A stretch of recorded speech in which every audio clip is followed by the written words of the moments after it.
I went to Israel 2012, this love for Africa and the love for Israel kind of converged. And that's pretty much where Institute for Black Solidarity with Israel came from. I just got it that if there are Jews here and Jews here, then maybe there's Jews everywhere. Then, of course, I go back to the scriptures. They're going to be scattered to the four corners of the earth, and I'll bring you back to the land. See, one of the many unfortunate things in terms of how we are raised as Christians, generally speaking, because there's not often a deep dive in terms of Jewish history, because the Bible is Jewish history, and then all these other things that we could learn about the Roman destruction of the temple, that would then really close a gap. Our lives are journeys. Our lives are paths, and things don't always make sense at the time. Don't worry about things not making sense at that moment. Just keep walking your path. The other stuff will come, right? You can't put it all together. Now we have Jews being attacked on the streets of the United States of America. Like it's Nazi Germany, right? No organization was more responsible for that level of Jew hatred inserted into the veins of America than Black Lives Matter. I said it before, I'll say it again. Black Lives Matter was the cultural phenomenon that took real issues of injustice and then actually fused it with hatred for Jews. That's how we got here, with the billions of dollars that it got from corporate America, from other donors, and all of the goodwill. $49.5 billion in corporate pledges they had about 3 years ago. Just in corporate pledges alone. This is the danger of not being able to speak truth. Hi, Mr. Washington. We're so glad to have you today. We thought that this would be so much synergy with the work that you're doing and what we're trying to do here at Chicago Jewish Alliance. Really, where I wanted to start this conversation, Pastor, is Chicago Jewish Alliance. We kind of exist in this ecosystem here in Chicago, and when I think about why. It's not just our efforts in the advocacy world, it's really our pursuit of the truth. Our North Star is the next generation of Jews, and we want to make sure that, that we get the message out, whether, it's good for our organization or not. We really do feel this need to get the truth out. And honestly, as a truth seeker, what's kind of serendipitous is I found you, and I found everything that you're doing with the Institute for Black Solidarity for Israel. So I just wanted to bring you on and hear about your story and really how you started getting into this world and what you're seeing. Sure. So thanks, Daniel and Simona, for having me on. And again, looking forward to joining you all there in Chicago pretty soon. So IBSI, Institute for Black Solidarity with Israel, was founded in 2013. It was several months after my first trip to Israel, which was in December 2012. I was already a Christian Zionist. I just happened to be able to go on a trip with the Christians United for Israel. They had African-American pastors tour to Israel, and I was selected to go. I was very grateful to be able to be there. And that's when everything kind of changed on a dime for me, meaning there is a convergence between my Israel advocacy, or just as a Christian Zionist, my praying for the peace of Jerusalem, all of those things, like millions of other Christian Zionists. But then also I had a real love for Africa. This was also something that had started for me post-college, maybe in my 30s as a late 20s as a young father. And just something that God did with me, especially checking out and advocating for example, the persecuted Christians in places like Sudan, places like Mauritania. So this was something that I began to do back when internet was hardly a thing. The email was hardly a thing. So I would get information, write letters to my congressman. Literally, our senators at that time, I grew up in California. Our senators were Barbara Boxer and Dianne Feinstein. They got letters from me, right? Like hard copy, hey, we need to do something about this. This is just something that was on my heart. So those things were already there. So when I went to Israel 2012, this love for Africa and this love for Israel kind of converged. And that's pretty much where Institute for Black Solidarity with Israel came from. I was reading in your book that you actually started discovering, learning about Israel, learning about the story of the Ethiopian Jews that were coming to Israel. And I know for me, I'm a Soviet immigrant, and we were very disconnected from our Judaism. And to learn that there were Black Jews was really eye-opening for me. And when I went to Israel, I went to one of the Ethiopian acclimation camps when they were bringing people over. And I literally saw women that were branded with crosses on their heads for being Jewish. And it was, I was in my early 20s, and it was something I will never forget. And my connection as an immigrant to the Ethiopian community coming over to Israel. Can you talk a little bit about your connection to that and how you started learning about Israel that way? So I'm 58 years old. I'm saying this in context, right? So people will know. So my senior year of high school was 84, 85.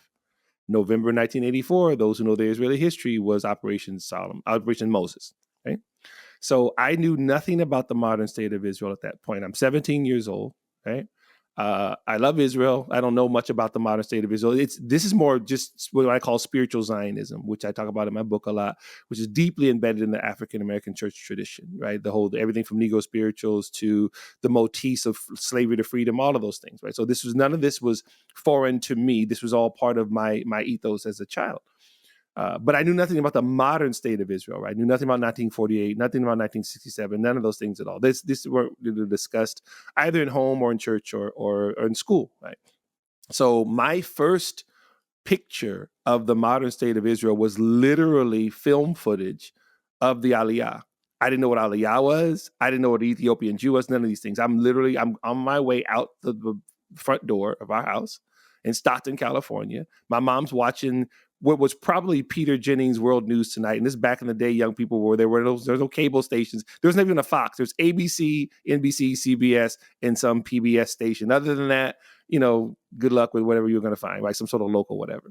So at the end of the story, at the end of that news broadcast, I can almost still hear his voice. So finally tonight, we want to share with you, blah, blah, blah. And there was 2 B-rolls that were happening as he was talking. One was an Ethiopian man kissing the ground at Ben Gurion Airport. And the other one was an Ethiopian woman with a baby wrapped around her in a very traditional African garb type of thing. They had these white clothing on, things that I can recognize iconically now pretty easily, right? I had no idea what I was looking at.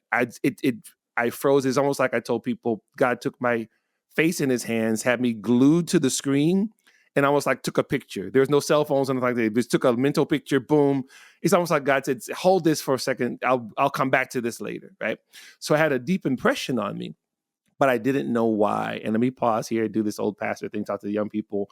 Our lives are journeys. Our lives are paths, and things don't always make sense at the time. Don't worry about things not making sense at that moment. Just keep walking your path. The other stuff will come, right? You can't put it all together. So it made no sense to me, but I knew that it struck me. It wasn't until years later, and I'm talking, boy, by the time I started delving into the Ethiopian Jews as an actual topic, it was probably 1992. So about 8 years later, right? 8 years later, for a different confluence of different events, almost a decade later, I start to realize, I'm intrigued by the whole African Jewish diaspora and then the Jewish diaspora in general, right? I start to go to the library, get VHS tapes, all that kind of stuff. Once again, research is a little bit different back in the day, back then. So that's how that started for me. And then, of course, that became something I wrote about in my book, because I found out then about what the Aliyah was, who the Beta Israel was, what Israeli government's role was, all of these things, the Red Sea diving resort type of thing before it was a movie. See, I'm finding out about these things now through research, in large part because of how I was impacted by it as a 17-year-old, not even really knowing what I was seeing. How did it shape your identity as a Black American with the understanding of this happening in Israel? From the time I was a child, when I would read the Bible, I was grew up in church, right? In a Black Baptist church. My family was very involved. I'm the youngest of 7 children. My dad was on the deacon board. My mom was on the matron board. We were there like all the time, right? The choir. I'm a musician. That's where my son gets it from. So I was like, I love the music more than anything else. So all these things are part of my just upbringing. The reason I bring that up is because as a young Christian, I would read my Bible. My parents weren't super religious. They didn't make us read. They just buy us Bibles as little kids, right? So it wasn't a situation where we were like smacked around and you better read this many chapters, that kind of thing. But I just took to it. And I read the Old Testament more than the New Testament. I didn't know the difference, right? I'm reading. So I'm the patriarchs and the stories and the Moses, all that kind of that stuff. For me, by the time I'm in grade school, I've read these things, obviously not in the original Hebrew, right? But I've read these things over and over again. And so they were it captured me, right? All things Israel, right? Everything from Torah and the kings and Josiah, who Hezekiah was, those type. And the reason I'm saying all that is that was my basis. That was a foundation for me in terms of understanding my faith. So for me, Jesus being a Jew, that wasn't some sort of foreign thing. Of course he was, right? Of course these are his people. That's what this actually is. None of that was different. As a Black person learning this, what was happening was this as a musician. I'll never forget, I was in a synagogue. They were playing, there was whatever the event was, there was some music. So they were playing what musicians we call klezmer music, right? It's from Eastern Europe, right? For those of you who don't know, if they don't know that back on the oompa, dun, dun, dun, dun, dun, that kind of thing, right? So if you're hearing that, right, sounds Russian, sounds Polish, but there's this Jewish mix that's in it, right? So again, I've heard that music a long time. As they were singing, it hit me that at that point, Simona, to your point, at that point, for some reason, I'm standing in the back of the synagogue. I'm listening to it, whatever the celebration was, right? But as a musician, I start to analyze it because by that point, I'd had a full conservatory training as a musician from San Francisco Conservatory of Music. So I'm listening to it as a music educator and everything. I'm saying to myself, I get that, but that's from Eastern Europe.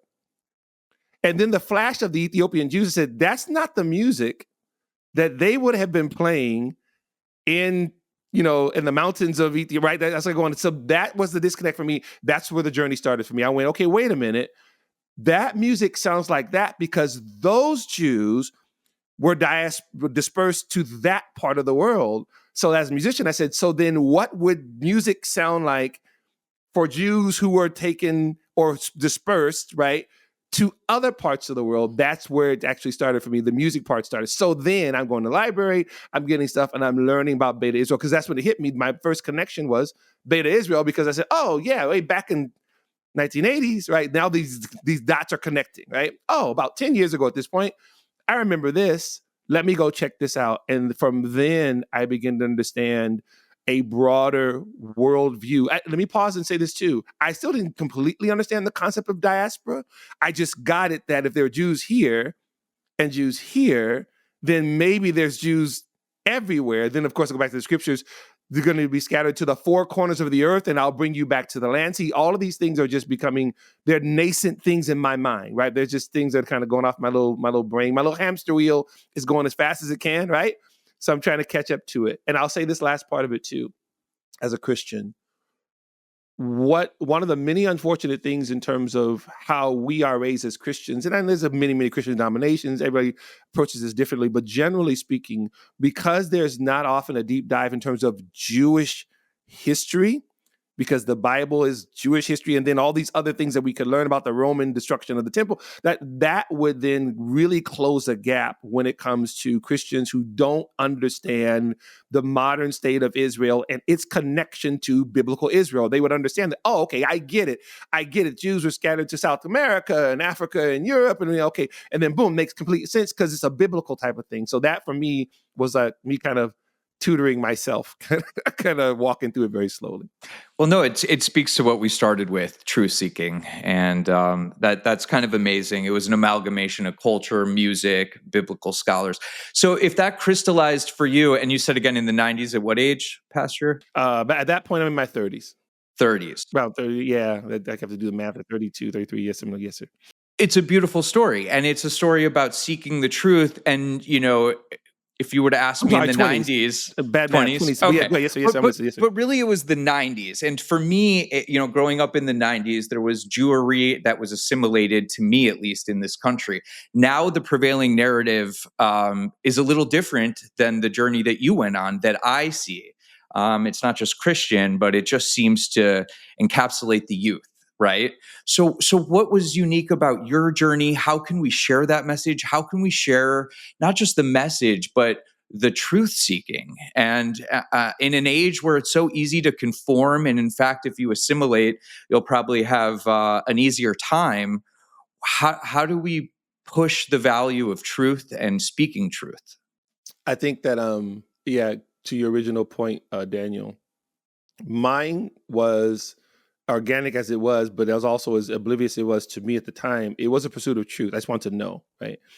So I'm learning things that I don't even really have context for, right? But I'm learning them unadulterated, unfiltered, right? It's just, this is what this is, right? Just like the day I'm walking out of the house and there's the whole film footage of the Ethiopian Jews, right? There's no propagandist. I have no idea what Peter Jennings felt about Jews or Israel, right? And thank God I don't know, right? Because none of that was he could have been an anti-Semite. I have no idea. I'm not saying that he is, ladies and gentlemen. I'm just saying I don't know. He was just saying, boom, this happened in Israel, right? So I'm watching it, and so cool. If that for me, it was just truth. There was no KGB disinformation. There was no anti-Zionism. Boom. These Jews from Africa were just airlifted back to Israel, and then look at this celebration, right? That was it. I think that for me, like you talk about a North Star, that is for a certain organization. Here's what the truth is. Now, unfortunately, by now, truth in so many of these areas, especially where Israel and the Jewish people are concerned, is so propagandized that what we're saying right now, just like I'm telling the story about what happened to me, it's going to trigger people. Oh my God, that's propaganda. No, dude, these are like Jews from ancient times stepping out of biblical times and into a modern airplane. As a matter of fact, that you guys know the story, they didn't want to get on the plane, just like the Jews from Yemen. They were like going, nope, I have never seen that before. What in the world is that? They had to quote the Torah to them. Oh, I'll bring you back on eagle's wings. Oh, that happened in Ethiopia and in Yemen, right? They quoted the elders. The elders said, okay, yeah, remember the word of God says, and Moses says this, and they go, oh, okay, well, again, I'm getting on this big old pterodactyl looking thing. I have no idea what this is because I've never seen it before. For some of them, right? Some of them did know, but some of them had lived in such ancient conditions for a while. They had never seen modern aircraft, right? So they get on the plane and they come. That for me, that's just truth, right? That has nothing to do with somebody's political beliefs, religious beliefs, ethnocentric, whatever, right? That's just here. Here is what happened. These people, after having been separated for millennia from their homeland, came home. For now, as a Christian who believes the Bible, I'm going, okay, well, God said that he's going to bring them from the four corners of the earth. Boom, that's what Israel is, having nothing to do with somebody's denomination and blah, blah, blah. So when I see that, I see a modern manifestation of what God said thousands of years ago. I go, wow, that's amazing. The Bible is true. He said he's going to bring them home. Guess what? They're coming home, right? For the non-religious people, I don't believe any of that stuff. It doesn't matter if you believe that. Here's the thing. Even if you're not religious, what other people can you point to on the planet in the history of the world that's been separated from their homeland for thousands of years intentionally, right? But somehow speaking the same language, worshiping the same God, they come back to the same land from which they were discarded. You can't find one. You can't find one. This is what's amazing, whether you consider it religious or not. It's nothing short of amazing that this is actually happening. Israel is a modern day miracle, whether you're a religious person or not. And to your point, Daniel, truth. Here is just what the truth is, yes, and I'll say this last thing, and you're probably gonna lead into this. So when you come to things like the Palestinian narrative, you'd have to then separate what's true and what's not true, which again begins to trigger people because of maybe what they've heard for so long that is not true or that is based on some sort of other falsehood. Do you feel that the decline in people connecting to religion in America, like the numbers every year are going down in the number of people who consider themselves religious or affiliated, is leading to a loss of truth and a loss of connection? 100%. As a matter of fact, that is to us a deeper connection in terms of family. Truth, spiritual truths, biblical truths are usually passed down from generation to generation. The Bible teaches us that too, right? One generation shall declare your works to another. So that as the family is being impacted in a negative way, right? Either because of economy, because of attitudes, the type of thing, that affects everything else, right? Everything is downstream from there. And as an African-American, for example, I know, for example, in terms of our history, we were the most married people in the country up until the 1960s. Our marriage rates were higher even than white families. 80%, right? That starts to erode in the 1960s. Here comes Patrick Moynihan, the Moynihan Report. He was Assistant Secretary of Labor in 1965. He sounds the alarm only because we are now in the 60s percentile instead of the 80s, right? And he's like, okay, there's something that's happening here. This Black community has been the most married American community in the country since post-slavery, right? So what is happening here? We see that effect on the family was spread out, not just to the Black communities, but happened in other communities as well. We believe that those two things go hand in hand, both how family traditions are sustained and passed down, as well as spiritual or biblical truth. Yes, and it has been proven throughout time and memorial, that the more secular. Now, again, for those people listening to me, I'm not talking about how religious you are, how many times you pray, how many times you go to synagogue, go to church, whatever. I'm talking about your reverence for things that are spiritual. That's what I'm talking about. I'm talking about whether or not there's one thing to be secular, there's nothing to be anti-God. When a society becomes anti-God, anti-religious people, no respect for rabbis, no respect for pastors, that is always a death grip. That's always a bad sign. And yes, that society will also manifest anti-Semitism, and people get freaked out about this. Oh, we don't believe it. No. It's very clear. I'll say this as a pastor and trigger everybody. The Bible is very clear. Hatred for Israel is hatred for God. No, it doesn't mean Israel's God. Psalm 83. God, their enemies are rising up against you, right? Because they want to destroy you. They're trying to destroy us. They're trying to destroy your precious ones. God, see that. Why does the Bible say that over and over again? Because this is what's really true. So rejection and hatred for Israel is tantamount to hatred for God. And every time a society goes hyper-secular that way throughout the thousands of years, this is what happens. You start to find that people, among many things that they manifest, is a deep anti-Semitism. That's why you see it. Left side of the aisle, right side of the aisle. Black, white, Hispanic, right? Conservative, liberal. Doesn't make any difference. It just morphs into anything, and they can't even explain it themselves. They'll tell you stuff about Jews. They've never met a Jew, right? Oh, because the Jews are blah, blah, blah, blah, blah. You're not going, dude, where are you getting that from? Because the Jews are rich and they control blah, blah, blah. Straight up propaganda, but they think it's true only because they've absorbed all of it. Hope that makes sense. You know, it totally does. The basis of Western values comes from Judeo-Christian values, right? And I think the broken value system is what you're getting at. It kind of leads to untruth, the broken down of the family. It's antithetical to who we are as Christians, as Jews, as Americans, right? So I just find that so. The founding fathers quoted more from the Old Testament than they did from the New Testament, right? I mean, these aren't religious zealots, but there was this God consciousness that they actually had, right? So they're quoting the prophets more than they're quoting the New Testament, right? Why? To your point, Daniel, Judeo-Christian, they understood, even as Christians, that their faith was rooted in the Tanakh, rooted in what we call the Old Testament, right? And so that's how it was built. Was it John Quincy Adams or was it Hamilton? I'm terrible at that. Who said that basically this Constitution is no good, I'm paraphrasing, for people who are not religious, right? This only will work for people who believe that there's a God. If not, it won't work for those types of people at all. And it's proven to be right. I have especially felt it since the pandemic that we've just deteriorated like our social contracts with each other in public spaces. Like you can feel the tension just out on the street right now that you can't trust the stranger and the neighbor the way you used to anymore. It's a very sad time, I feel. I'm not going to delve too deep into this because I don't want to mess up your podcast, but let me just say this to your point, Simona. What is interesting to me, remember I told you as a kid, I'd read the Old Testament, right? And so what was interesting to me in the concept of Tisha B'Av, right? And for those, I mean, obviously, if they're not Jewish, you know, the destruction of the temple, right? And our Jewish brothers and sisters who say it was our hatred for each other. That's what basically destroyed the temple, that type of thing, right? What is interesting to me is that societally, when that begins to happen, the fact that you and Daniel, that you guys can point to it, means that you have a perception that is a God perception, meaning what you just said, Simona, many people are oblivious to.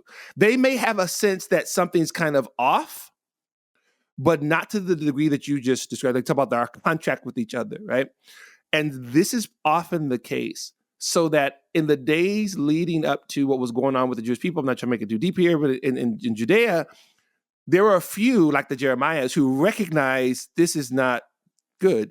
The vast majority of other people did not recognize it. Only they not recognize it, they got pissed off at Jeremiah. Who the hell do you think you are? You need to shut the hell up. We're gonna, right? Because he was saying what was true, but they didn't really want to hear it, right? And that's often, it's especially for those, for the ones who, the anti-Semites who try to use the Bible against the Jewish people, blah, blah, blah. I said, yes, that was Tisha B'Av. That was exclusively about the Jewish people. But the principles are universal, meaning what we can glean even as non-Jews from something like the people kind of being disconnected from each other is that those are bad signs. Right? It's a bad sign when people are no longer humane to each other. It's a bad sign when people cannot trust each other. So the anti-Semite will look at something like this, those Jews, blah, blah, blah, blah, you idiot. First of all, God's covenant with Israel is forever. So let's put that over there. But number two, what we should be gleaning from it is going, wow. So there were signs that were there that things were going off of the rails, right? What can we as non-Jews, especially as Christians, what can we do in learning from something like that? And to your point, Daniel, because truth is one of the first things that dies, right? So Jeremiah stands up, tells the truth. They go, shut up, right? Anybody who starts telling the truth, they get attacked. They get marginalized. That's always, and also another bad sign. Anybody just kind of watching that's like going, wow, Daniel stood up. He said it was true. They started throwing bricks at him. They started, talking about his mother. And all he said was X, Y, Z. Maybe that's a point. Maybe I shouldn't jump on the bandwagon and start throwing stuff at Daniel. Maybe I need to take a look at, wow, what if I say something that's true? Are they going to respond to me that way? Maybe this isn't a good thing. Maybe it's not a good thing when society starts lynching people for saying what is true. You should see the video of Daniel in City Hall when they were passing the ceasefire resolution wrapped in an Israeli flag with hundreds of people in keffiyehs screaming in his face and him just standing there. Wow. So grounded and so, I don't want to say righteous, but righteous in the truth of what was happening and how he felt. It was amazing. That is my question. When you manipulate your own narrative and you believe something to be true, then you become virtuous, maybe sometimes even in your hate. If a Jew is a colonizer, an oppressor, a baby killer, it's my duty. I'm righteous to make sure that I expose that and that I yell at them, or sometimes it can even manifest physically. So what do we do about that perception of truth? And I need to get that. Well, you wrote in your book that the Black community is the most inundated with anti-Zionist messaging and rhetoric too. Why do you think that came to be that way? Well, two things. So Daniel, your part, the quick answer to that is that we have to speak the truth, right? Then we have to be the Daniels, we have to be the Jeremiahs, we have to be the Isaiahs, we have to be the ones, not in a martyr sense, and not that we're putting ourselves on those levels. Those are the Sedukim, as we say. We're trying to, or the Sadiqs. Yeah, trying to. What we're saying is that let that be our North Star. Let's go ahead and speak what's true, speak it in love, right? But actually make sure that we're not compromising what's true. And to your point, Simona, there, what that brings us to is the age of the propaganda. And that's what I do discuss that. I'm actually working on a couple of those projects. Our organization is as well, to kind of show some of that through video and everything, that it was the 60s that was the pivotal point, not just for our nation, culturally, spiritually, and everything, but having much to do with, believe it or not, the Israeli-Palestinian conflict, right? The PLO, the Palestine Liberation Organization, was born in 1964 in the Soviet Union. It was a KGB psyop. And for those who get their panties in a bunch, I want to tell you that it's the truth. It's absolute truth. We have all the receipts. We have all the records. It was started. Even defected KGB agents came to the West and told us what the PLO actually came from, right? So it gets started in 1964. And I always say, if it was started in 1964, when the hell were they liberating, right? The 67 was when the war was for Judea and Samaria, not for Judea and Samaria, but the war of the 6-Day War. So why in 64, right? Because it was always a genocidal move. It had nothing to do with liberation. But anyway, 69 is when Yasser Arafat becomes the chairman. And it is very clear, just watching, you'd have to be Stevie Wonder to not see what the actual goal was. Target Black leaders. He immediately goes after the younger Black people, like the Eldridge Cleavers, the younger, what Dr. King called the militant movement of the Civil Rights Movement, Eldridge Cleaver, Angela Davis, Stokely Carmichael, Kwame Ture. He starts to go after them. The PLO immediately starts targeting. Not only that, he becomes buddy-buddy with the Nelson Mandelas and the ANC. He can associate himself with any struggle for justice. That is what the PLO did. And it wasn't, often, I always clarify this, it wasn't to capture the hearts and minds of Black people. He could give a damn what Black people thought.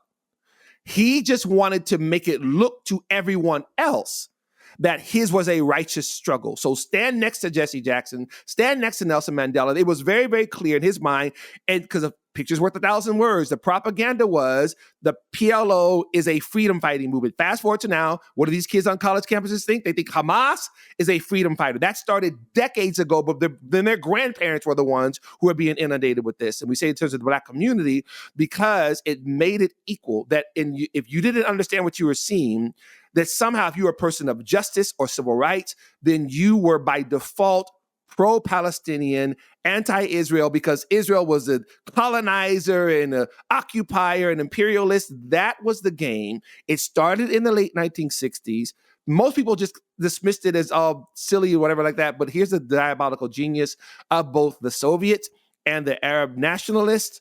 Their mindset was like, just like Joseph Goebbels, just keep saying it over and over and over again, right? And let me insert this other thing for people who are, if your lights are going on, that's why you would see Yasser Arafat on these slick covers of Time, of Life and everything. He had a propaganda machine. He had all his PR people, just like anybody else does. And they sold the PLO as a positive, good, moral thing and juxtaposed them to the IDF and to Israel as this evil, occupying, colonizing, genocidal. Boom. That's how you got what you got now.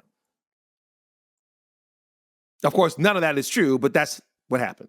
No, but the irony is the opposite. You know, I know a big sense of pride in the Jewish community is the Jews that stood next to Martin Luther King. You know, anecdotally in my family, we would always talk about how Martin Luther King was a Zionist and how, you know, he spoke about they'll come for the Jews, but they'll come for us next. And there was this camaraderie.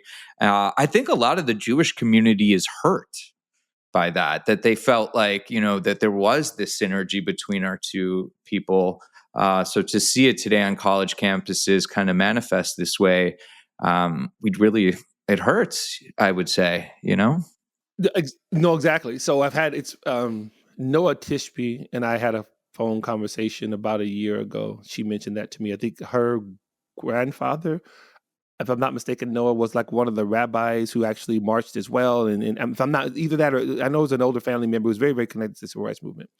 And I told her that's because two things. The reason why it hurts when our Jewish brothers and sisters see any Black or African person on the side of a pro-Palestinian, anti-Israel thing, the reason why it hurts like it does is because of the synergy that goes way before the civil rights movement. You got to go way back to Booker T. Washington and Julius Rosenwald. There was no civil rights movement. There's Rosenwald schools. Heck, I told you in our organization, I've said to people many times, go back 3,000 years ago when the Queen of Ethiopia goes to Solomon and meets him in Jerusalem, you know, there at that time, right? You have this Black Jewish energy that goes way back. So it's a deep hurt because when you see I'm not trying to be mean, but to be real, if you see a white anti-Zionist or racist, you don't really you go, yeah, whatever, right? But when you see someone Black do it, you go, oh my God, why? Because there's a connection that's there. It's very, very visceral.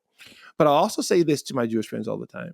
The vast majority of the Black community does not speak for who we are. That's our voice was co-opted in that way. Are there Black anti-Zionists? Absolutely. Have they ever been anything close to the majority of our community? Absolutely not. Unfortunately, the loudest voices that you heard were the Louis Farrakhans, right? Were the Al Sharptons. That's what you heard, but they did not speak for the majority of the community. And again, for those who may be skeptical, watch this. Quick example. I've said this before. I'll say it again. Post October 7th, which campuses were the ones on fire? The predominantly white ones. Were there uprisings at HBCUs? Yeah, you had some stuff. I mean, you showed me some stuff at Howard, and I said, no, free Palestine, blah, blah, blah, blah. It's nothing like Columbia, nothing like NYU, nothing like Michigan and UCLA and Berkeley. What's my point? My point is this. If it were the Black folk who are the ones who hated Jews, Spelman, Clark, Howard, those campuses should have been completely overrun with Kafiyas and Palestinian. You did not see that. You saw that on the campuses where predominant demographic were white, were Asian. Why? Because that was the point. The PLO's point wasn't the Black community. The PLO's point was everybody else. So you have white kids on these campuses talking about free Palestine. Like I said before, couldn't find Gaza on a map, have absolutely no idea what's going on, and think that somehow they're part of a Black struggle. Seriously. So they'll watch something like the fringe Black Lives Matter Israel haters. I'm not talking about those who are actually protesting injustice. I'm talking about the whole, all of a sudden, Ferguson to Palestine. They know. Black folks knew from the beginning. I'm telling you guys, that became one of the most obvious things. When our organization spoke out against BLM, we got all kind of pushback. Oh, you're not black. Dude, I've been black all my life. I know exactly what this is. These people do not care about Mike Brown, George Floyd, none of that kind of stuff. What they're doing is using this to attack Israel, because I ask you, what in the hell does Ferguson have to do with Israel 8,000 miles away from Ferguson? The answer is absolutely nothing, but that was the PLO game that they were actually playing. This is one of the reasons why, if you Google some of the pictures of the Black Lives Matter rallies and protests, after a little while, you saw more white people than black people. Why? Because they started to understand what the game was. You guys aren't concerned about our infrastructure. Our communities are being burnt down, and you're talking about, we stand with the African-American community. How are you standing with us? And our stores are being looted, right? And not only that, you are importing people from other states, flying them in to then destroy especially black-owned businesses, right? This has been the game for a long time. I say all that to say this to our Jewish brothers and sisters. Yes, it did impact our community, not nearly what people would actually think. The goal was everybody else, which is why you have other ethnicities who think that free Palestine is some sort of moral cause. I've seen more and more social media videos and coming out of the Black community where people are getting angry at the co-option of, is that the right word? Co-option of the Black American narrative being linked to the Free Palestine movement, and kind of how they feel used now. So I do think there is some waking up to this happening, luckily. Yes, it's late in the game, but it is happening. And this earlier on, now isn't it amazing? We're coming up 2 years since October 7th, right? So earlier on, we did a couple of shows on this last year. That there was one particular spark. I'm not sure exactly what it was. It may have been when the Tanzanians and the African students were killed by the Palestinians, by Hamas there in Israel.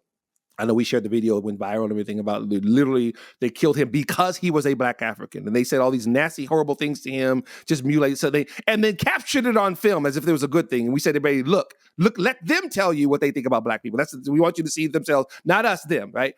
But the thing was that and a couple of other things in which there was tension that was building in what many thought was this sort of Black Palestinian synergy type of thing. The people kept trying to sell that stuff. There were Black folk, still happening now, to your point, Simona. This started a while ago, who were in that whole pro-Palestine movement. And they, not me, ladies and gentlemen, now we shared some of the videos. I'll show you guys the montage. They were talking about how racist they were being treated. Because what was happening was that their Palestinian counterparts were coming at them that they weren't doing, coming at the Black people saying they weren't doing enough. They didn't really care about it, And the Black folks was like going, what the hell? Hey, hold on. Don't talk to me. But they were talking to them like they were abbots. They're calling them racial names. They're calling them no good Zionists in a pejorative. And they're Black folks who are no more of a Zionist than any Palestinian, nationalist, if you will. They're like going, yeah, you know what? So screw you and screw your movement, right? So people started video themselves taking their flags down. They would turn on their cameras, get the Palestinian flag behind them and say, you know what? So forget that. And they started to see, to your point, Simona, you know what? And I'm not saying they became Zionists. They just woke up. Yeah. It was funny. Dr. Umar, what's the last name? Can't remember. He's a Black nationalist and he's a Pan-Africanist and everything, and American. Mark Lamont Hill, he's African-American, very pro-Palestinian and everything. I've talked to him before.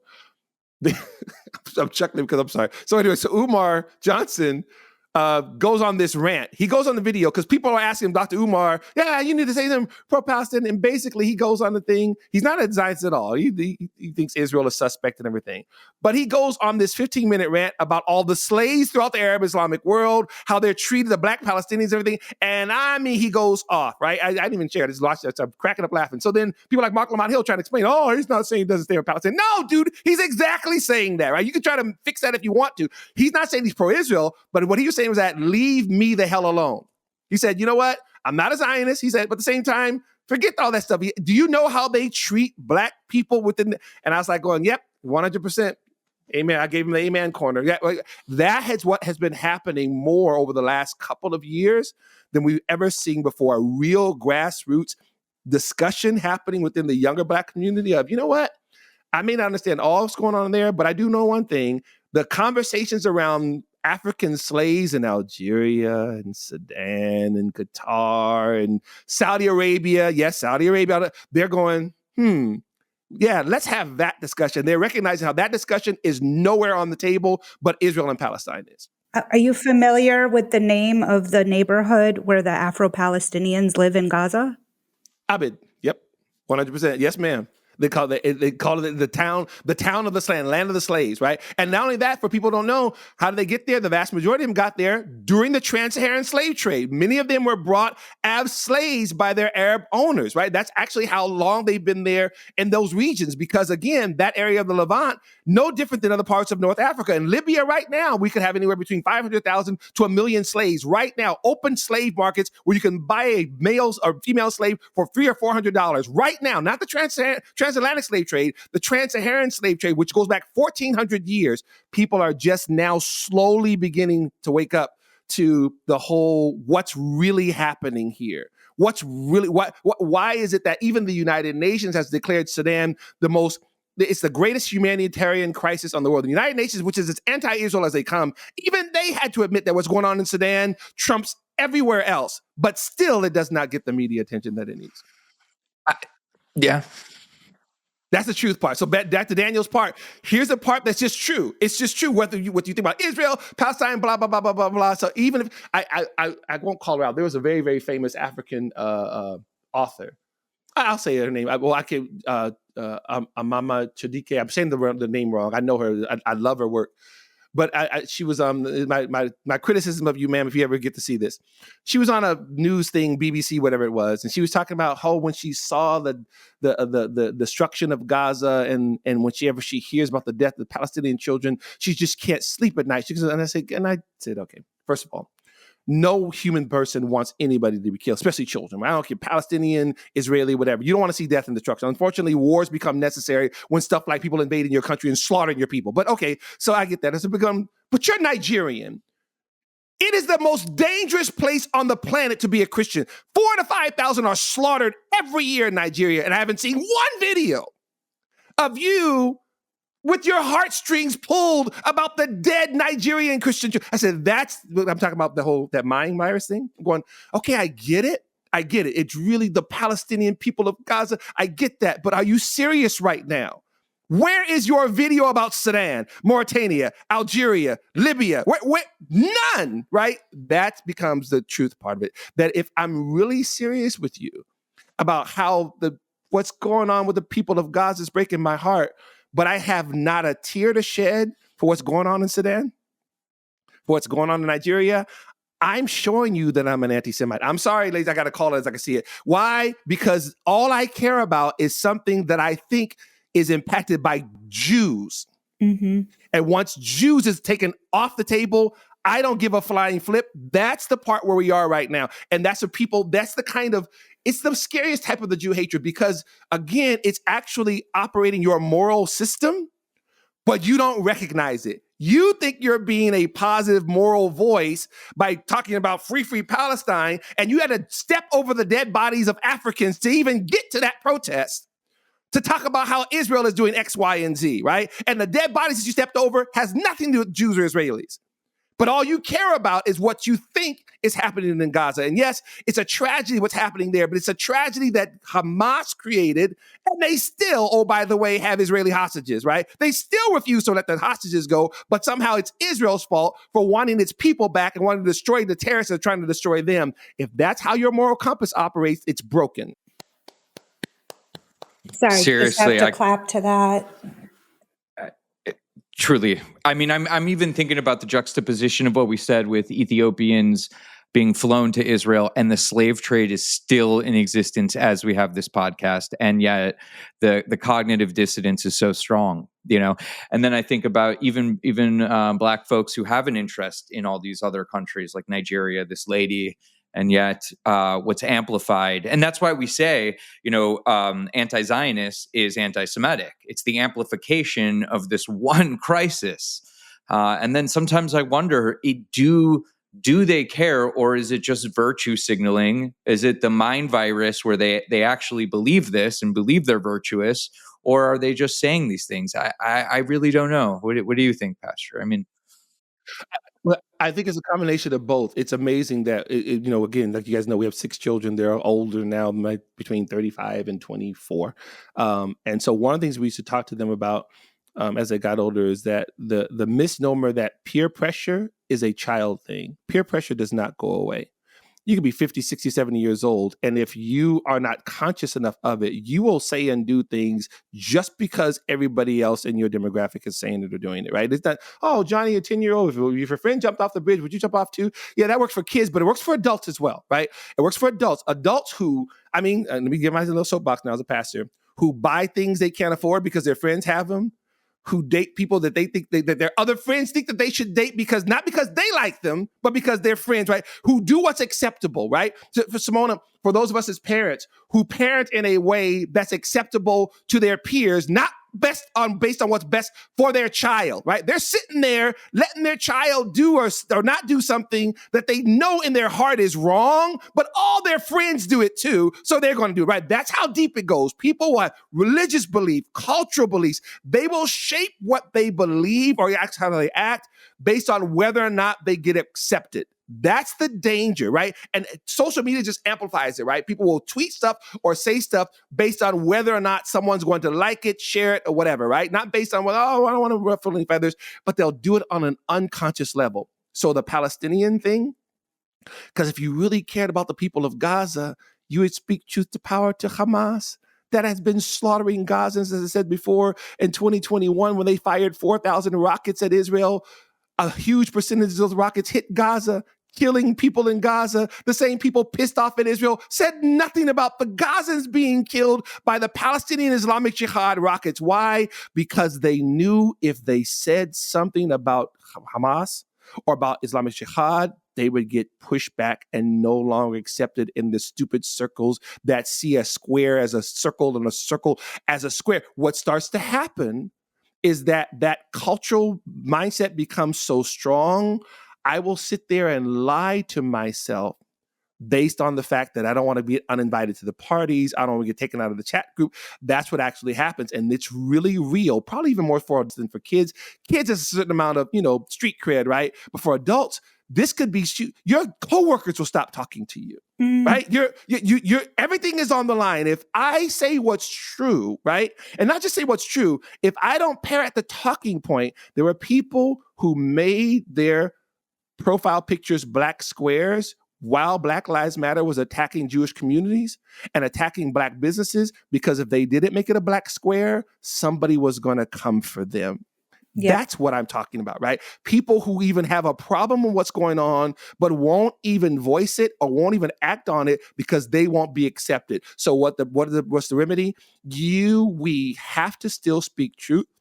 And we have to let then the people decide the direction that they're going to go in. The moment we compromise truth so that people accept us, we are now a part of the huge problem. Now we are playing the same game that's being played, that's brainwashing people. We have to be, and not that and people please understand me or listen to this, not that we think we're better than and we're the authors of moral authority. No. That's not what I'm talking about. I mean, we're going to be as flawed as anybody else. Anybody can make mistakes. We're not talking about that. We're talking about what you know. If I know that this is factual, this is truth, this is honest, and then I swallow it because I don't want people to think blah, blah, blah about me, I'm actually becoming part of the problem. I think for me, it's been not I'm uninvited to the party, but my child is uninvited to the party just because I post pro-Israel or pro-Jewish content, and because I've stated that I see no separation between my Judaism and Zionism.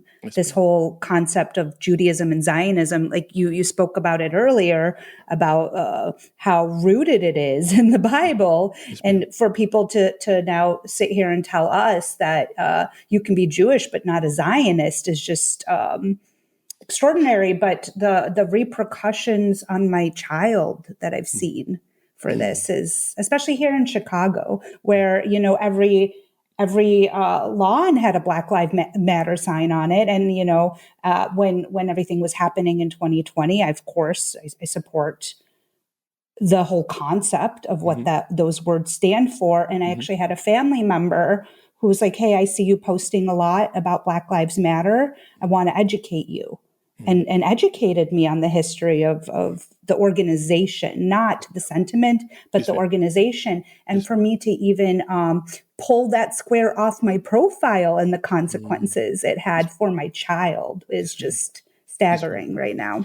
I think that it's important that we recognize, and I can, you say this in different ways, but I'll just keep it in the biblical context here, that yes, often truth is not the popular thing, but it is the right thing. And it is the only thing that ultimately is going to bring anything that looks like peace, right? If we're really going to, it's funny how the original Abraham Accords was based on the Arab nations of Morocco, UAE, Bahrain, right? Making peace with Israel, not because they became Zionists, right? None, right? Theirs was a practical thing. You know what? We've been trying to destroy the Jews in their state since 1948. Hasn't worked. Now has it not worked? They're doing pretty well. Right?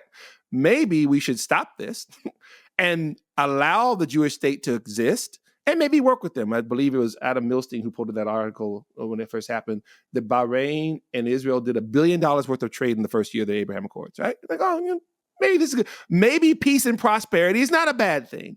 Maybe the whole, death to Israel, maybe we should stop that, right? And what am I saying that? That was based on a pragmatic truth. Again, they didn't become, all of a sudden we love Israel and the Jewish people. I'm not saying that they hate, I'm just saying that they stopped the antagonism. The Arab world was pretty much united, right? Beginning Israel's, independence, that we're going to wipe this place off the map. What you saw with the Abraham Accords was not only a truth being embraced, which was the truth by the Arab world who did it, was like, okay, Israel's here to stay. They're strong, they're prosperous. And yes, the onus was on the Israelis. Unfortunately, the people wanted to kill and destroy Israel until it proved itself to be this amazing place. And okay, yeah, fine. But you can read it however you want to read it. But here's the thing, peace came from there, right? A certain amount of prosperity came from there, right? And that didn't come from Israel hiding itself, right? Oh, we're so sorry for being Israeli. We're sorry for being Zionist. But no, Israel had to fight and prove to the world that we're going to be here. The hostages were kidnapped and taken down to Entebbe. The commandos go and get them, right? The Munich massacre, all this time. Israel said, you know what? You can do whatever. We ain't going nowhere, right? So you can suck it up, right? And that's what actually happened. That's the truth that Israel stood on. We're not going to apologize for being Jews. We're not going to apologize for being Israel. We're not going to apologize for our land being put back together. None of that kind of stuff. So you have to deal with this. So the Abraham Accords was not based on Israel all of a sudden becoming another Arab nation. They said, no, we have Arabs, we have Jews, we have Christians, Muslims, everything. We are going to be proud Israelis, and you're going to have to accept that. That, for me, is part of the power of what the Abraham Accords was. Those Arab nations said, okay, you know what? You have a point. We kept trying to prove you wrong, but you're right. So let's now begin to work together. What's my point, ladies and gentlemen? Truth, you speaking it, it's going to be difficult. Yes, but that's where real foundation is laid. That's where real progress goes. That's where real peace and progress. It comes after truth, not a bunch of lies and distortions, because lies and distortions will collapse like a house of cards, and you'll have a worse situation then than you did when you started lying. Stop apologizing for, when my people, we fought for our civil rights because, damn it, we deserve our civil rights. Screw who doesn't like it, right? Why? Because we're here in this country. Black Americans have distinguished themselves in every battle in America since the Revolutionary War. Here we are flying over to Germany in World War I, fighting, and we don't even have the right to vote yet. Right? Why? Because we're defending this country against the Nazis, or not the Nazis at that time, but against fascism later on, against the Nazis in World War II, the Korean War, Vietnam War. Why? Because this is our country too, right? The fact that we're not treated like we need to be treated doesn't mean we want to burn the country down. It means that we are going to be treated as equals here in this country. That's why we gain the respect of people around the world, right? That was the whole point. We didn't apologize for our blackness. We didn't apologize for being brought over here as slaves. We said, damn it, we're here now. So we are going to fight. This is why you had black soldiers in the Civil War. What were they doing? Fighting for their own freedom. Frederick Douglass basically said, men of color to arms. That was the name of his article, Men of Color to Arms. He said, freedom bought by white soldiers alone will lose its luster. We must get in this fight and fight ourselves. This was truth that he was speaking. And it was on that truth that these men actually responded. Ladies and gentlemen, my point is this. If you're not going to speak truth, you're on sinking sand at that point. Stand on the truth.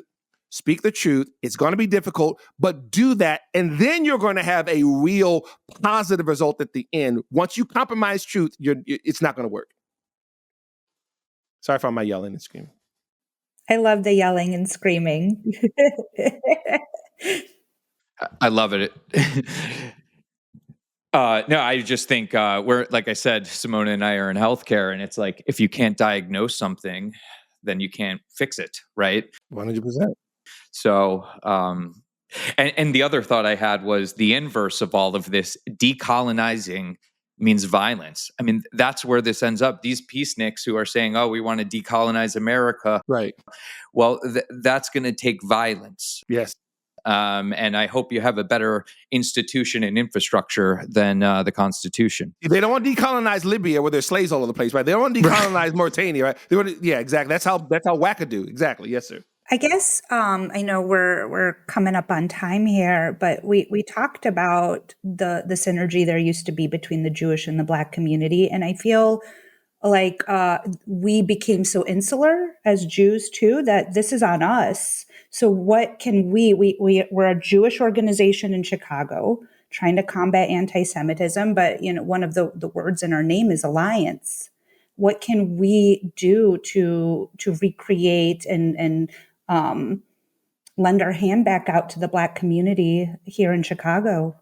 So number one, like we said, you have to continue to not compromise truth. You have to always be able to speak truth, have even difficult conversations. Number two, as I say this all the time, you have to, and I say it to the Black community as well, it doesn't matter. You have to then work with and build synergy with people with whom you ideologically align. This is not the same thing as just getting along. Getting along means we may completely disagree, but we agree to disagree, right? We kind of walk our separate ways, right? Like in a constitutional republic, right? You get to say blah, blah, blah. And as long as you're not calling for death to somebody, I may not like what you're saying, but whatever, right? That's what this actually is. But that's not the same as working with somebody. What does it say in the Ecclesiastes? How can two work together except they be agreed, right? There has to be an agreement on some fundamental things. Things like telling the truth, even when it's difficult. Things like calling out bad actors, even when it's difficult for me. Dr. King told the rabbis, the Rabbinical Assembly, he said, yeah, I'll give you a quick example. People can go to this, rabbinical.assembly.org is Dr. King's last public meeting, one of his last ones, 10 days before he was killed with the Rabbinical Assembly, Rabbi Gendler and boy, my brains are not working right now. So he's with them. He's actually the guest of honor at this event. And they asked him about the embers of what they saw, some of the anti-Jewish sentiment that was happening. Again, this is 1968. Right? And Dr. King said, brilliant answer. It's a long one, but people check it out. Go to the website, check it out. He says, basically, in terms of historic anti-Semitism, it's almost non-existent in the Black community. This is late 1960s. He says, do you have some? Yeah, but he explains how, and I'm coming back to that in a second. He said, but it's almost like the whole hatred of Jews, hatred of, the anti-Semitism, anti-Israel. So he said it doesn't. He was dead on. He had stats to back it up, right? It doesn't really exist in the Black community. He said, what we've seen are clashes in places like cities, like Atlanta and other ones. He said, for example, we as our organization come against those who exploit the Black community. And he said one of those he talked about was in landlords. He said some of those landlords we've rebuked are Jewish. He said, but it's not about them being Jews. He said some of them are Black, and we rebuked them. He said, so it's not. He said what happens is that, I'm paraphrasing, when the person in place is Jewish, for example, anti-Semites take that and they say the Jews, blah, blah, blah, blah, blah. Dr. King said, we completely reject that. He said, when we actually rebuke somebody, it's not based on their ethnicity or their religion. It's based on just who. He said, that's why he said there's been Black business people who are scoundrels and we had to set them straight, right? So that's what I'm talking about right there, right? He was willing, he said, whether we have to call out somebody Black, Jewish, whatever their ethnicity is, we don't care. Our issue is this moral issue, this economic issue. Why am I saying all of that? There has to be the maintaining of, we're going to speak truth, even if it's uncomfortable for us. And Simona and Daniel and all of my Jewish friends out there, when you're building synergy, you have to, in the Black community, you have to build it with people of like minds. Is he or she willing to stand on the truth regardless, right? Or does truth become malleable depending on who it is, right? If I can't speak truth to the Black mayor of Chicago wearing a keffiyeh who's talking about a ceasefire in Gaza when Black young people are dying daily on the streets of his own city, okay, then what am I good for, right? So, okay, wait a minute. First of all, dude, the CUFI represents this. You don't even know what you're doing. Secondly, you're calling for ceasefire in Gaza. You can't even call for ceasefire in Chicago. What the hell? Same thing happened in Oakland, right? So now, if I'm Jewish and working with that person, we can't have that conversation. Guess what? Our synergy is done. Because what are we doing? What are we doing? What are we doing? If that's an alliance of mine, right? But he's now calling for death to my people, right? You're sitting there about free Palestine. You're not even having a conversation. I'm telling you that I'm as concerned about the people of Gaza as you are, and here's what's really going on, but you're not listening to me because all your little friends, right? So what synergy is that? That's fake synergy. That's nothing real, right? It would be like me asking you to help me as a Black person, but everything you keep saying is anti-Black. And everything you keep saying is that I don't think Nigeria should exist. I don't think that South Chicago should exist. Wait. How is that helping me? But I'm going to go ahead and swallow all that because I want Jewish synergy. Nope, that's not how this works, right? I don't bury who I am so that you and I can work together. That's not how this works. And oftentimes my Jewish friends will actually do that. They're like, oh, yeah, well, we're going to look past this and look past that. All right. So after October 7th, some of the ones, like I said, we would speak this kind of truth. Sometimes they get upset with us. Many of them got red pilled after October 7th. People that they thought were their friends, and they looked for them, nowhere to be found. Couldn't even condemn Hamas. I'm not even saying whether or not you could sing Am Israel High. Could you just condemn the slaughter and the... No, Hamas had a point. Wow, really? Okay, so what was that? That was always how that person felt. It's just that now the covers are off, right?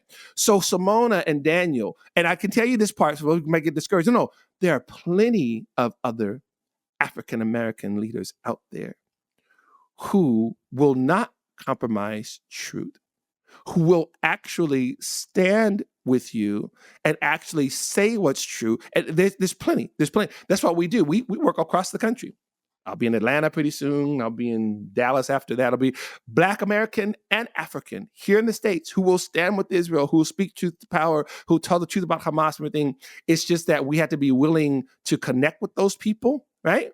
And not get pulled into the whole fake social justice thing of connecting with people who don't give a rip about truth. They just want clicks, likes, and to go to the next cocktail party, right? That thing is strong. I'll say this, and I'm gonna go too. That thing is strong. It's amazing that what it comes down to is, what is it that I'm looking for?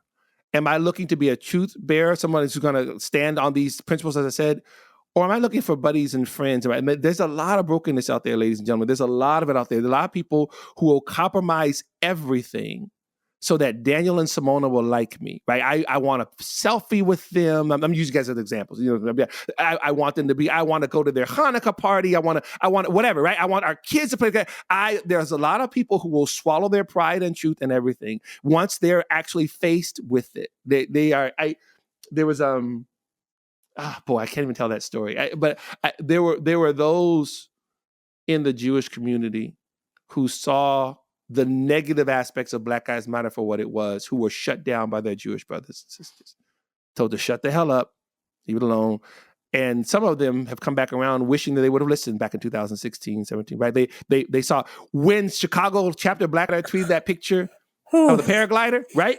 That was unfortunately the red pill moment that people should have had years before, right? But that there, even the ADL had to condemn it, right? Because I had my run-ins with the ADL before. I was like, okay, whatever, dudes, whatever, right? But see, that's what actually happened. And what's going on, we're saying with that, it was always who they were. Okay, people get mad. Oh, that was just them. No. We wrote an article. People can go to our Substack. Go to our Substack, ibsi.substack.com. And the title of the article is BLM Cannot Hide from Its Jihadist Legacy. We called them out because they threw the Chicago chapter under the bus. If you read the article, we bring all the receipts. Said, nope, you're only saying that because you got so much heat, including from your Jewish patrons, right, that you had to come and try to save face. The reality of it is you all led a pogrom in L.A. in the Fairfax area. You said in 2020, right? This is 3 years before October 7th. You said nothing, right? You attacked Jews in Boston. You attacked Jews in New York. You said nothing. We called you out. But now Chicago chapter tweets a picture of a paraglider. That was the bridge too far for you. We said, nope, you don't get to play that game. We're not affiliated with them. So we actually had a run-in with them on social media, and we made an article about it. What's my point? read that something like that and stand on the truth, right? You are not somehow giving a backhand to the quote unquote Black community. They don't speak for the majority of the Black community, right? You have to be willing to not, I'm almost done. It's my law. I feel like a preacher who's trying to close this sermon up, right? A lot of people, because it was sexy, they wanted to do the BLM, they wanted the sign, they wanted the hashtag, and then the march. They didn't give a rip about what was true. They wanted to be able to tell their grandkids, yeah, I marched, but they didn't care whether or not it was true. It's amazing. We watched the generation of the civil rights, the Joshua Heschel's, the Dr. Kings, and we romanticize that. It's like going, these people were putting in work. Whether you agree with their tactics or not, they were trying to bring awareness to what was actually going on. The same thing with Booker T. Washington and Julius Rosenwald. They weren't building Rosenwald schools to make themselves feel better. They were actually addressing a need. That's where the Black Jewish Synergy really got started before Dr. King was even born. He was born in 1929, right? Julius Rosenwald and Booker T. Washington in 1911, 1912 were working with each other, right? And this was the Black Jewish Synergy that already existed, right? And it's built on truth. These Black students had no schools. So this wealthy Jewish businessman worked with this other entrepreneur and educator, Booker T. Washington. Boom, they come together and they do what's right for everybody, right? That's what gets lost. It wasn't about Instagram likes and photos, none of that stuff. It was about actually doing the work. So here now, what happens is that people want to be the sexy thing. Oh, everybody's doing Black Lives Matter. I don't want to do it. Dude, grow the hell up. This is not a game, right? If you see what's going on is wrong, call it out. Don't get called. These aren't Jordache jeans, right? This is not kids' tennis shoes. This is a real life situation in which people are being killed. And now we have Jews being attacked on the streets of the United States of America. Like it's Nazi Germany, right? No organization was more responsible for that level of Jew hatred inserted into the veins of America than Black Lives Matter. I said it before, I'll say it again. Black Lives Matter was the cultural phenomenon that took real issues of injustice and then actually fused it with hatred for Jews. That's how we got here, with the billions of dollars that it got from corporate America, from other donors, and all of the goodwill. $49.5 billion in corporate pledges they had about 3 years ago. Just in corporate pledges alone. This is the danger of not being able to speak truth. You all reach out and work with Black Americans who share that mindset of what is truth and stand there. There's several Black Americans we work with in Chicago. I'm not going to name them right here now because I've been doing all this other kind of stuff, but we have pastors and leaders that we work with there as well. And what we do, we differentiate those who talk about it and those who are going to be about it. Right? That's what we do across the country, right? That's how we do what we do. We encourage our Jewish brothers and sisters to do the exact same thing. Pastor Dumisani, thank you so much for joining us today. We really, really learned a lot. We appreciate it. And thank you so much for speaking the truth. I think I speak for Simona and myself, the Chicago Jewish Alliance. We can't thank you enough. Thank you, guys. Thanks for having me. And I'm looking forward to being there with you all. Amazing. Yes, ma'am. Thanks so much. Thank you so much. Follow the Chicago Jewish Alliance to stay in the loop and subscribe to this podcast so you can see what's coming next. We're going to have speakers that represent the entire spectrum of the Jewish community, from philosophical thinkers, from soldiers, people on the front lines of advocacy work on universities. Thank you for being here. We'll see you next time.